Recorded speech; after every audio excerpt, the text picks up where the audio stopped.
Thank you very much, Paul, for it. You have given us time. Again, this is the second time. Last time you gave a wonderful analysis regarding the current situation in the Gulf. My first question is, how do you see the current Pakistani shuttle diplomacy in diffusing tension in the Middle East, especially in the Gulf area?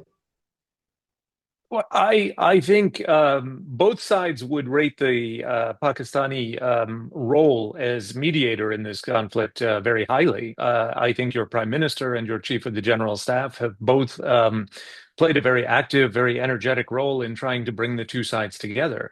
Pakistan's role, of course, has been complicated by the fact that your country does not have formal relations with the third conflict party, which is Israel. So we've seen this week an attempt to patch that hole and try to address some of the misunderstandings that clouded the first round of Islamabad talks by establishing a separate channel here in Washington between Israel and Lebanon to try to fill that gap.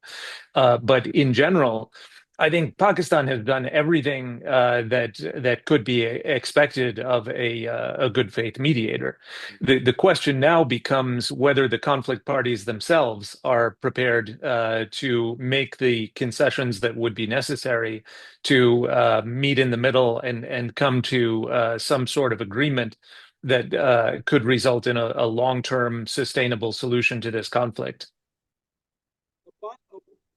What reason is given in the Washington, D.C., why the first round of talks could not give the results? I mean, the last statement given by J.D. Vance, the Vice President of America, that they are giving the final offer to the Iranians. And then Netanyahu, Prime Minister of Israel, claimed that J.D. Vance, he called him and reported him regarding the talks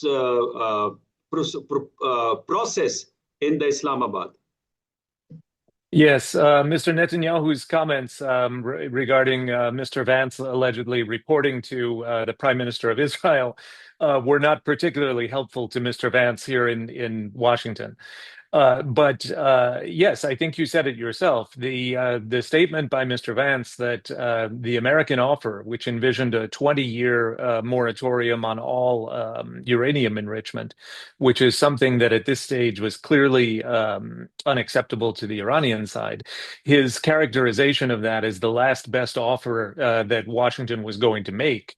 I think characterized where the talk stood at the end of that marathon session in Islamabad last week. If in fact we are looking at a situation where the U.S. is proposing a 20-year moratorium, Iran is countering with a 3-year moratorium, that is the kind of gap that can be discussed by experts, that can be bridged, and the two sides might meet somewhere in the middle. Unfortunately, we've had other signals since Islamabad, personally from President Trump, where he said that he wouldn't be satisfied even with a 20-year moratorium. Now, we don't know how seriously to take that, whether that's just a negotiating tactic, but I don't think we'll know until the two sides meet again and put forward their revised proposals on the basis of their previous talks and internal discussions that each side has had since then. The one obstacle that's been removed has been the misunderstanding over the Israeli actions in Lebanon. And I think the fact that we now have a very fragile, very tenuous ceasefire, but a ceasefire nonetheless that's in place, that Israel has acknowledged, Lebanon has acknowledged, and Iran and Hezbollah have also acknowledged for the moment, I think provides an environment where you could potentially have more productive discussions.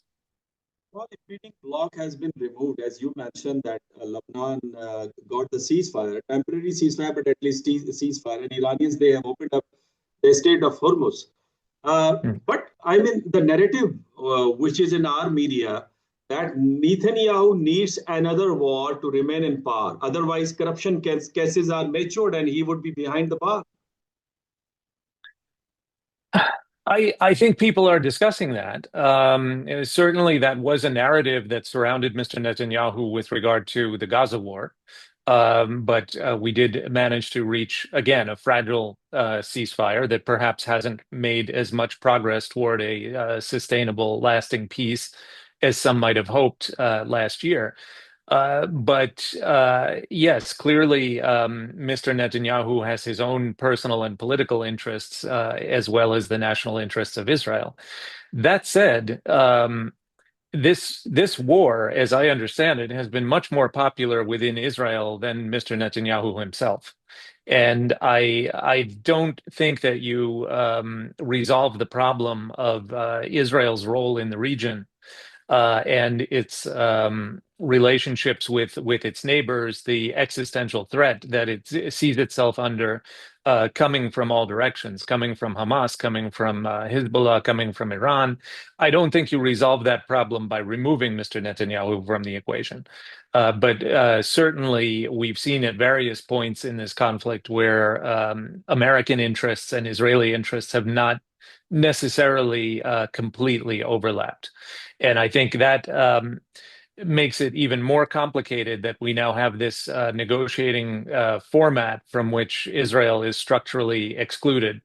And we need to supplement it with a separate format that tries to reach some understandings between Israel and Lebanon, but also the United States is working separately through bilateral channels and will have to do so if any sort of understandings are reached between the US and Iran through Pakistan's good offices.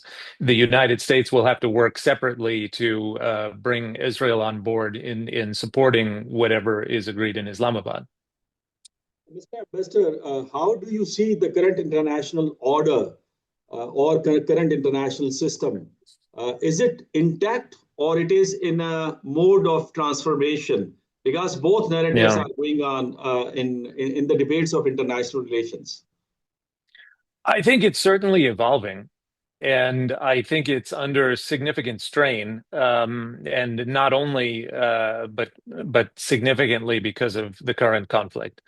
I think that states in the Gulf are going to have to reevaluate their own security arrangements after this conflict is over. The role of U.S. bases in the region, which I think states in the Gulf have seen as a means of guaranteeing their own security, they play that role, but they also made the Gulf states who did not necessarily want to get involved in this conflict, made them targets for Iranian retaliation. I think that the mathematics of Gulf states' reliance upon U.S. military equipment are going to be called into question. The sustainability of a system where you have to use two to three $4 million interceptors to shoot down $20,000 drones, I think is not necessarily sustainable over the long term. And I think there have been a lot of productive conversations between governments in the Gulf and representatives of Ukraine who've learned quite a few lessons about developing low-cost alternatives to air and missile defense. I think this conflict puts additional strain on a transatlantic relationship that was already not in the best place. I think there have been strains within the NATO alliance since the January crisis over Greenland. Mr. Trump has repeatedly expressed frustrations at NATO allies' unwillingness to join in this conflict. He didn't see fit to consult them before starting it, and it's unclear to them what military capabilities they could contribute that the United States doesn't already have. But he continues to say very provocative things about the future of the NATO alliance. I think the fact that you see the Prime Minister of Great Britain and the President of France right now are hosting discussions among European nations and other like-minded states, Japan, South Korea, on possible future security arrangements for guaranteeing freedom of navigation through the Strait of Hormuz and access to Gulf energy resources more broadly, and that those meetings and those discussions are taking place without the participation of the United States, I think indicates that European allies are starting to de-risk in their relationship with the United States. Mr. Trump, as you'll remember, is planning to go to Beijing and meet with President Xi in the middle of May. And I think the impact of this conflict on the credibility of the U.S. military deterrent in East Asia is also going to be a subject of discussion among U.S. Asia Pacific allies for quite some time to come. The burn rate of defense systems that are critical for the defense of Japan, the defense of South Korea, the defense of Taiwan is going to create challenges that are going to take many years to resolve. Yes, I don't think we know exactly what's going to emerge after this conflict, but I think it's going to be something different than it was beforehand. If agreement reaches between United States of America and Iran in Islamabad, what sort of challenges that agreement will face in near future, and it remain intact? It must not be like JCPOA. Well, I think it would have the advantage of having Mr. Trump's personal approval. I think if there is a change in administrations, and let's say that Mr. Trump is replaced by a member of the Democratic Party in 2029, I think a more mainstream president would be less likely to do what Mr. Trump himself did in 2018 and renounce the agreement without knowing what comes next. We have a saying in American diplomacy that only Nixon could go to China. That it took sort of the most hardline anti-communist critic to normalize the relations between the United States and the People's Republic. I think in the same way, perhaps only Trump can go to Tehran. And I think if you do have a negotiated agreement that has his support and the support of his party, I think that is inherently more stable than the JCPOA. Mr. Ambassador, my last question is that Pakistan-US relations are usually based on American security interest. And by the way, for the first time, President Trump is looking for investment in rare earth minerals in Pakistan, and cryptocurrency is also being discussed. But the sources of US foreign policy that is influencing its relations vis-a-vis Pakistan is usually the governmental source and the individual source of the president. So what is the pulse? What pulse is going on in Washington, D.C.? And by the way, generally, the people, they don't know about Pakistan. So has media created some sort of awareness regarding Pakistan? Well, I think there's certainly greater awareness of Pakistan since you stepped forward as a mediator in this conflict. There's been much more coverage of the relationship with Pakistan over the past month or so. But yes, this is a president who sees foreign relations in very transactional terms. He's someone who promotes trade and investment as foundations of U.S. foreign policy.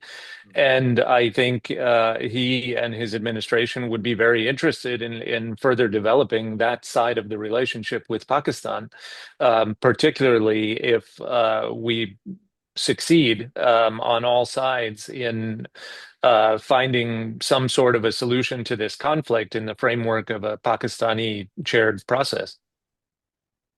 Again, I would like to have a very brief answer. Is President Trump is coming to Pakistan? Because he says that it is quite possible he might visit Islamabad if Iranians, they are agree to have agreement with the US. He has said that, and I think with President Trump, literally anything is possible.